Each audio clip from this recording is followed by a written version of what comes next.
Selamat siang teman-teman sekalian. Pada siang ini kita akan membicarakan soal politik. Ya, hari ini Anies Baswedan menyampaikan orasi atau kuliah kebangsaan di FISIP UI gitu kan. Jadi calon presiden memasuki kampus diperbolehkan gitu kan masuk dunia kampus untuk menyampaikan visi misi atau berdebat tentang programnya.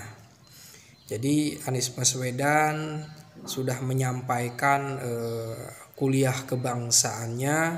Karena berbicara tentang kebangsaan, Anies ya memulai dari semangat kebersamaan, yaitu Sumpah Pemuda. Dari Sumpah Pemuda lahirlah bangsa Indonesia, lalu menjadi negara Republik Indonesia yang merdeka. Karena bersatu, maka harus ada bahasa yang pemersatu, yaitu bahasa Indonesia. Di negara Eropa begitu banyak bahasa, tidak ada bahasa pemersatu. Nah, ini sesuatu yang baik bahwa di Indonesia ada bahasa pemersatu. Anies Baswedan mengingatkan kita bahwa kita harus selalu menjaga persatuan nasional, harus menjaga persatuan bangsa Indonesia ini gitu kan. Nah, setelah itu Anies Baswedan ketika menyampaikan bahwa kita harus mencintai dan berkarya di bumi Indonesia ini, harus juga memiliki kesadaran global sebagai warga negara dunia gitu, warga dunia juga gitu kan. Kewargaan dunia harus berpengaruh, harus mempengaruhi peradaban dunia juga gitu kan. Ini sesuatu keinginan yang sangat luhur juga, meskipun ini penuh tantangan sebagaimana dikatakan oleh Pak Anies Baswedan. Indonesia ini memiliki peluang dan tantangan gitu kan. Tapi selama bangsa Indonesia ini bersatu bisa dihadapi. Dan tentu saja Anies Baswedan menyatakan perlunya untuk kreatif, menjadi bangsa yang menyadari tentang lokalitasnya gitu kan, dan juga harus bertindak global juga gitu. Ya, Pak Anies Baswedan mengajarkan kita dengan di kuliah kebangsaannya untuk belajar geografi lagi gitu kan, untuk menyadari tentang satu pulau dengan pulau yang lain, suatu suku bangsa dengan suku bangsa yang lain. Ya, sebenarnya ini sesuatu yang ada dalam kesadaran bangsa Indonesia ya, tentang keberbinekaan gitu kan. Jadi identitas yang berbeda-beda itu disatukan oleh kebangsaan Indonesia gitu. Dan ini jangan sampai pecah gitu kan. Setelah itu Anies Baswedan juga berbicara bagaimana bangsa Indonesia bisa menjadi penentu, bisa mempengaruhi dunia, ya harus dengan demokrasi gitu kan. Di dalam rumah tangga sendiri di Indonesia harus rapih dulu, harus beres, baru berbicara tentang tatanan global gitu kan. Ya, bahasa sederhananya Anies Baswedan ya domestiknya harus beres dulu gitu, atau ya tenang dulu baru bicara global. Nah, setelah itu bagi Anies negara di dunia ini terdiri dari negara yang demokratis dan non demokratis. Negara demokratis adalah negara yang dipimpin gitu kan, diakui oleh rakyatnya, bukan berdasarkan fear, ketakutan.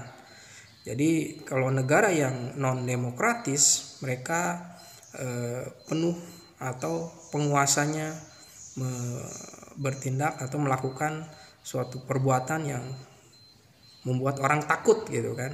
Sedangkan negara demokratis adalah trust atau kepercayaan gitu kan, kepercayaan publik.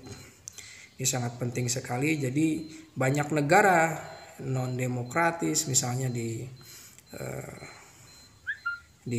Libya, Arab Spring, itu kan banyak yang berjatuhan rejim yang sudah lama karena ketakutan dia menakuti rakyat gitu kan ya, otoriter gitu kan, jatuh juga.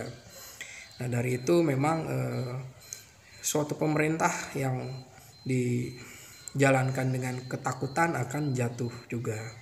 Dan saya pikir ini sangat penting juga, demokrasi tidak boleh kembali kepada satu rezim yang penuh ketakutan gitu kan. Kemudian Pak Anies berbicara juga tentang pasal yang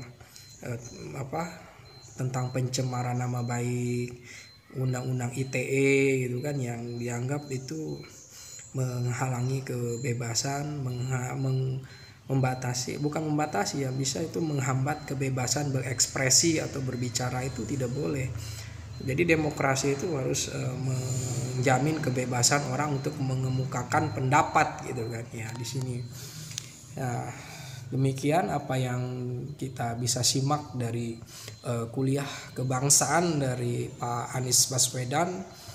Pak Anies Baswedan sebagai seorang calon presiden ya, dia harus mencintai bangsa dan negaranya, dan tentu saja itu tidak bisa diragukan, sehingga tidak boleh ada yang disebut dengan praktek politik identitas yang memecah belah bangsa. Itu tidak boleh ada lagi seperti yang terjadi di tahun 2017. Dan pemahaman tentang kebersamaan Bhinneka Tunggal Ika itu sangat penting sekali, karena bangsa Indonesia ini merdeka bersama, yang berjuang itu bukan satu golongan, dan merumuskan suatu konstitusi, undang-undang dasar yang harus disepakati bersama gitu kan. Nah ini sangat penting sekali. Dan mengenai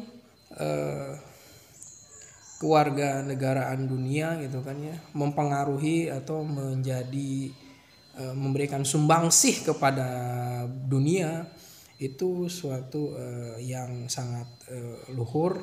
Sebagaimana Bung Karno, dia menciptakan gerakan non-blok, gerakan anti-imperialisme, anti-kolonialisme, ya seperti itulah. Jadi mewarnai atau mempengaruhi dunia itu harus berdasarkan kemampuan kita gitu kan. Kita saat ini berada di antara dua kubu blok timur, blok barat, ada blok Cina, ada blok Rusia, dan ada blok Amerika dan Eropa gitu kan.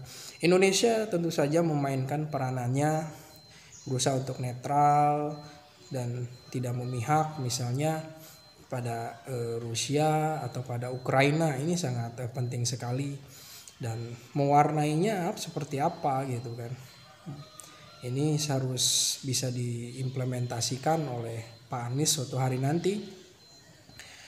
Kemudian kebebasan berbicara itu tentu sudah diatur oleh Undang-Undang pasal 28, mengungkapkan kebebasan berbicara, berkumpul di pasal 28. Itu sangat penting sekali. Dan hadirnya soal pasal tentang pencemaran nama baik, undang-undang ITE gitu kan, itu tentu saja harus selalu dipantau dari waktu ke waktu, apakah itu lebih merugikan atau lebih membuat baik tatanan sosial gitu kan.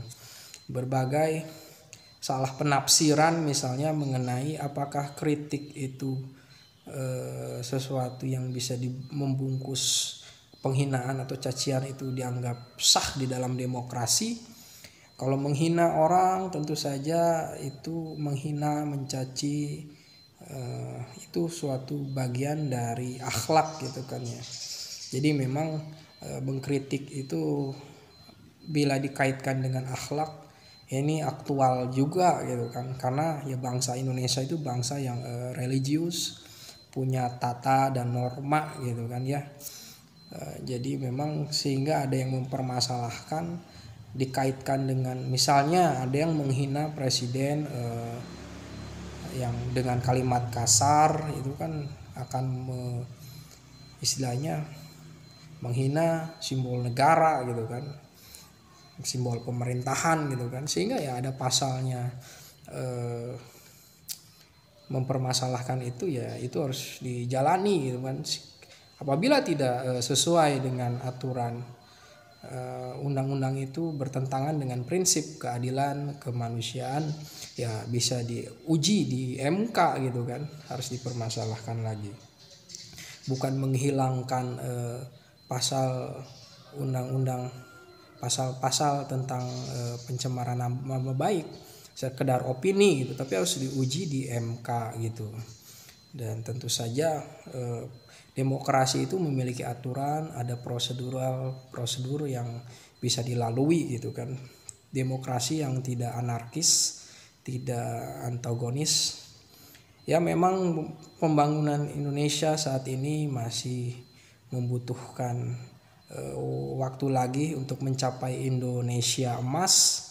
Dan ini dibutuhkan seorang pemimpin yang tidak hanya tahu teori, tapi dia harus bisa mengimplementasikan ide gagasan, bukan hanya menjadi pemimpin deskriptif, tapi harus pemimpin yang strategis dan implementatif, bukan deskriptif teoritis, tapi menjadi seorang pemimpin yang bisa memahami geopolitik teritorial secara pengalaman langsung gitu, bukan hanya seorang konseptor.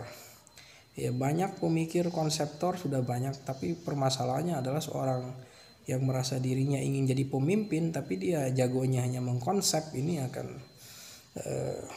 sulit juga gitu kan. Dan persoalannya tidak ada keberanian untuk mengeksekusi ide-ide yang baik untuk kesatuan bangsa ini, untuk pembangunan yang lebih baik gitu kan. Ini sangat penting. Apa yang disampaikan oleh setiap capres itu ya ada kurang dan ada lebihnya. Yang pasti persatuan nasional ini harus dijaga, jangan pecah belah karena kepentingan politik sesaat, apalagi merugikan sesama anak bangsa. Ya kompetisi di dalam pemilu itu sesuatu yang biasa, ada negatif campaign, tapi nggak boleh ada black campaign gitu kan ya, karena demokrasi itu harus matang dengan rakyat yang memahami bahwa ya, kita ini harus taat pada hukum dan memelihara budi pekerti. Terima kasih.